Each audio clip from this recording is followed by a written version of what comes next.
Okay, so we're back with another lecture on sales English. I'm Ben English, and this is making a sale.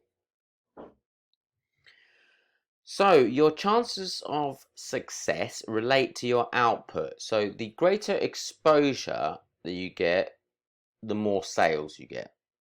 You get great sales. So, this is the problem here. Your biggest problem is your potential customers don't yet know you. So your job is to educate them. First is to get exposure, but as a salesman, you might be leaving that to the marketing company.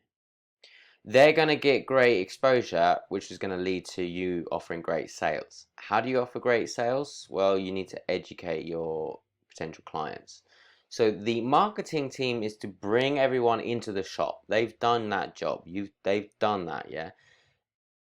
Um, your job now as a salesman is to convert the people who are coming for information and convert them into sales. Now, on both aspects, if the marketing team is not doing a lot, then it's going to affect. If you're not getting enough people in the office, into your shop, then you're not going to make any sales, obviously. And then when they do get to the shop, you're not actually selling anything, then that's also going to be a problem as well. So marketing and sales, very related. You need to have conversion in the sales area and you need to have conversion in the marketing. So getting them in the shop and then from the shop to actually make a purchase.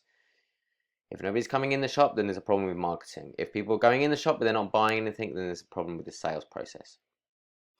So everyone has a unique buying strategy, and you don't know if they are motivated logically, motivated emotionally, afraid of making a bad choice, or have a limiting buying belief.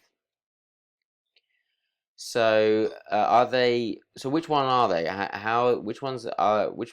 The more I know about my client, my potential client, the more I am able to distinguish whether they're logical thinkers, emotional thinkers, they're just simply afraid of making a bad choice, or they might somehow have a buying belief like your competitor is better than you, and so I'm probably going to buy from my competitor because I think they're better. However, they might not be open to the idea of you being actually better, so you need to persuade them.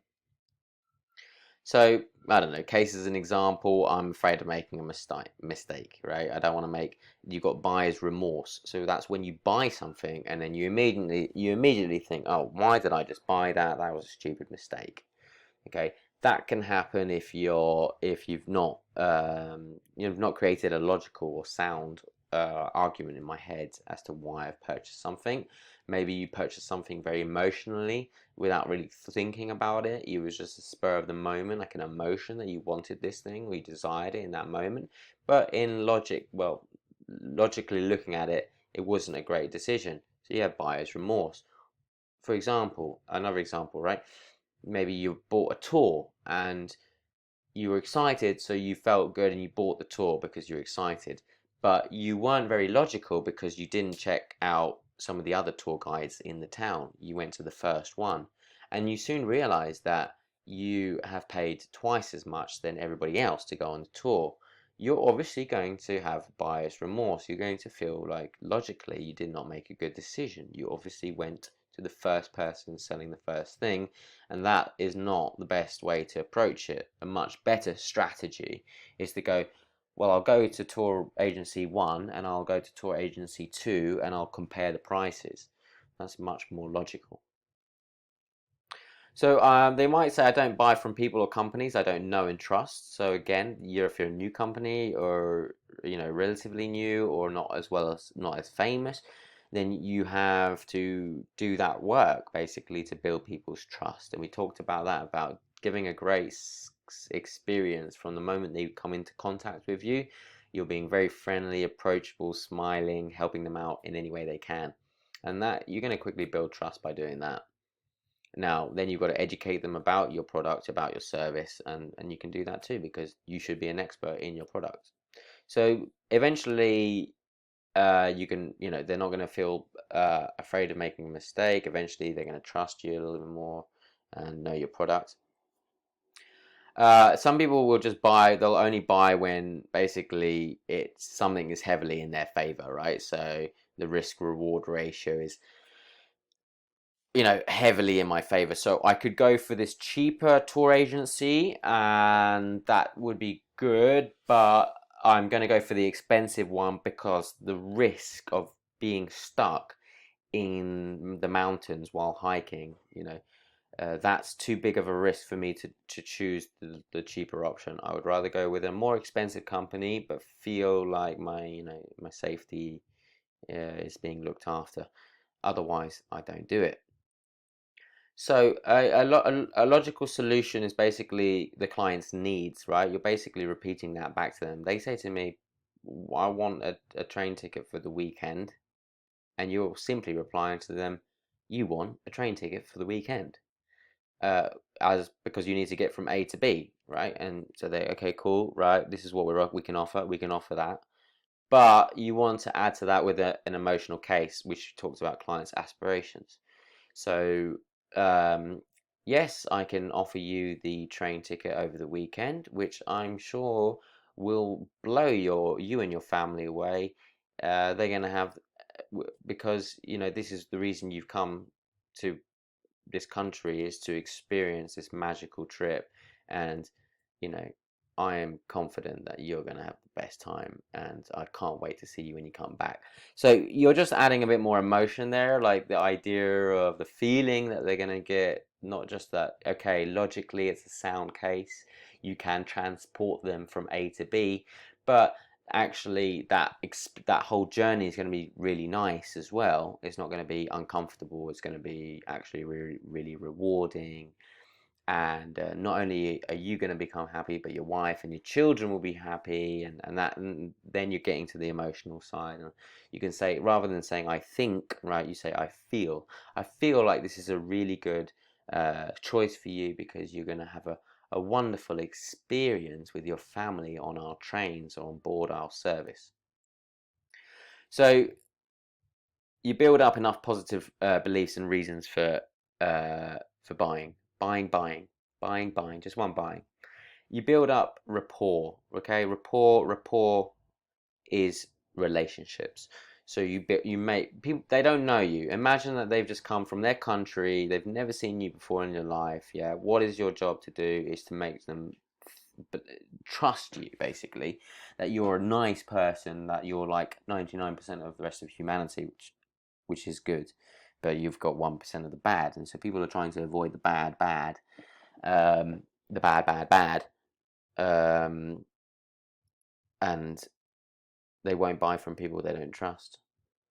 So you need to positive beliefs and reasons for buying. Just one buying there, just a little typo error. Sorry about that. So you want to break through any limiting buying beliefs. So I was mentioned earlier that's like, oh, the competition is better. Well, let me explain to you, sir, how we do things differently. Okay. Oh, okay. So you're not the same. Okay, now I see why there's a difference in price. No, I don't buy from this company. Well, sir, let me show you some things that you perhaps you didn't know about this company that we're doing, And so you're removing those beliefs, these kind of ideas, a belief is a fixed idea that it can't change, or a limiting belief. So I won't go to Australia because I've heard Australians are bad people, right? So that's limiting them from doing something. You have to remove that idea before they can pass. So you also want to eliminate all of their reasons not to buy, giving them the best offer, basically. If you don't buy now, you'll lose this promotion, so that's one reason to buy. If you Honestly, if you go to the competition, I'm sure that you're going to pay more and not give such a good stand quality of service. Um, we have payment card systems, so you can pay by cash card. I'm eliminating all the reasons that you can't buy. Your wife is going to love you for doing this. She's going to really appreciate it. She's not going to get angry or anything for spending a lot of money. She's really going to remember this trip, and she won't remember how much you paid for it. And finally, if you can have them actually admit that they should be buying it, then you're pretty much set to go. Yeah, so, oh yeah, that is a good offer.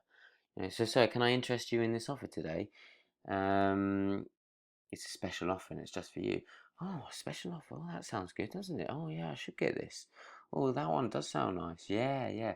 So you know what I mean? They're basically affirming to you that that's what they want. So that's an easy sale there. So the requirements for closing, right, as that means shaking the hand, getting the money across, is that they must first love your product or your service, right? They must love your product. They must also trust you, because if they don't trust you, then yeah, same thing. They're going to trust you and they're going to trust your company. If they trust both things, then they're basically in a position to buy, because it's like, okay, I know that I'm giving you my money and I'm going to get a return for that money with what you've promised me. If I don't trust you, I'm worried that I'll give you my money, but I won't receive anything back from it. That's the problem with trust. I want to make sure I get my money back, right? In terms of what I'm paying for. And not only that, but I need to love that product. I really want that product, right? That's going to be a big case. If someone says no, it's probably because they're not convinced your product is the best one. So there might be alternatives out there. They don't like or trust you as a salesman, or they don't trust your company. Your company's not got a good reputation. Perhaps it's not been delivering good, customer experiences in the past, and so they've already heard negative reviews about you. So just a point to say that no doesn't mean never. It usually means not now. Like if someone says no to you, it's like not now. It's not now, but maybe it could change tomorrow or the day after. Okay, overcoming objections. So the most common customer objections are, I can't afford it, I need to think, this is bad timing, my wife will kill me, I need to speak with my wife, I've been burned before. I've been burned before as in I've lost out before, I've been targeted, I've been scammed before, and that's why I'm not going to buy. The best time to overcome objections is before they actually even come up.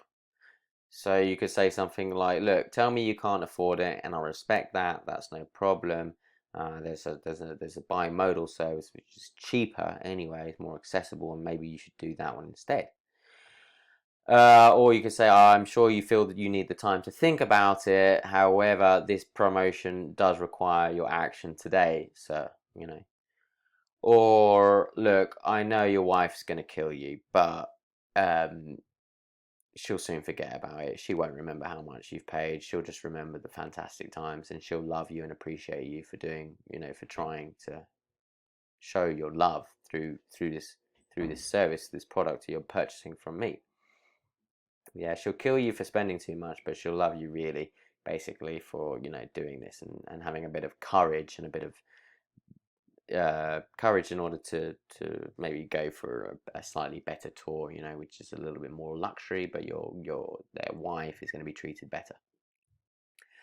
So you can also you've got closing phrases as well. So you can see that this is a process and that you can change it and you can adapt it, and depending on what situation you are, where you are in the world, what you're selling, you can change it. But you want to have a process more or less, or some ideas of what their objections are, and these kind of closing phrases that you can prepare, and you'll just repeat over and over again until you become a master of it, basically.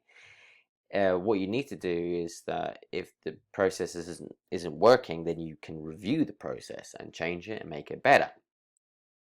So here are some closing phrases for you anyway. So believe me, you won't be sorry. Sound fair enough? Believe me, you're going to be very, very impressed. I pride myself on being one of the top salesmen for my company. I'm not going to get there by being wrong.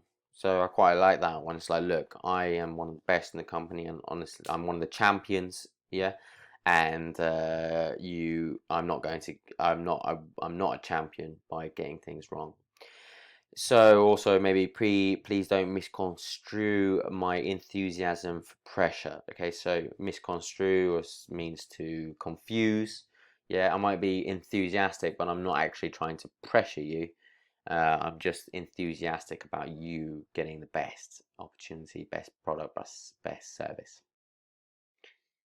Okay, so you can say like the downside is minimal, but the upside is huge. Yeah. So if you don't if you don't, purchase our product or service, it's not the end of the world. But if you did, you're going to have massive impacts. It's going to be really beneficial. Notes on closing. The tonality is important. Again, of the idea is saying, hey, it's no big deal, guys. No big deal. $3,000, for a trip. No big deal. Would you like to pay cash or card? You're not a pressured salesman, salesperson. You're a reasonable person. So this is what a smart person would do, and isn't that obvious? You've got a sound logical, argument. You sound emotional argument. I'm not a pressure salesman. You can trust me. I'm just a reasonable, normal person, and I've explained to you things as clearly as possible. Isn't it obvious? You shouldn't be spending more than 2 minutes closing. If you're spending more than like 10 minutes or 15 minutes closing, there is something wrong. Yeah, you're not prioritizing your time correctly. You're wasting time. You're not controlling the conversation. You're not controlling the sale. If you can only fit, 4 people of 15 minutes consultation in 1 hour, whereas you can fit 8 people into a 7-minute consultation. So be careful on your timing as well. It's important to control the timing. This is a whole process. Again, one more time, I want to say it's a process that you can change, that you need to look at, and you can need to change it and adapt it depending on what's going on outside and how the feedback that you get. So level up, guys. Well done. Well done for working hard, for learning something new, for bettering yourself. Well done.